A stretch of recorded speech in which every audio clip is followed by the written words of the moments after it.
स्पर्धेमध्ये एक संघ अगदी मनातून बोलतोय, एक संघ मी मिस करतोय. त्या टीमचं नाव आहे मिसबा हॉलिडेज कातळी. तज्जू पावसकर साहेब यांचं नुकतंच दुःखद निधन झालं आणि ईश्वर अल्लाह त्यांच्या आत्म्यास चिरशांती देवो हीच या स्पर्धेच्या माध्यमातून मी प्रार्थना करेन. मित्रांनो, तज्जू पावसकर आणि एजाज भाई जे संघमालक म्हणून या स्पर्धेमध्ये नेहमीच तो संघ घेऊन यायचे. भारतातील दिग्गज दादा खेळाडू त्यांच्या टीममध्ये खेळताना पाहायला मिळालेले आहेत. त्यांच्याही टीमच्या बाबतीत मी नेहमीच चर्चा करायचो की हा जो संघ आहे नक्कीच कधी जिंकले नाहीत, परंतु त्यांनी कधी हे मैदान सोडलं देखील नाही.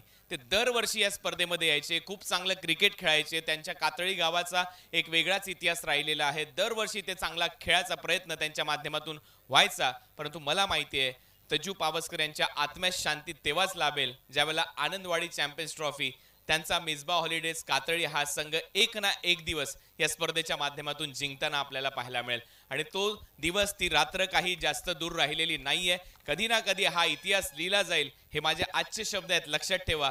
एक ना एक वर्ष आनंदवाडी चॅम्पियन्स ट्रॉफी त्या कातळी गावात नक्की जाईल.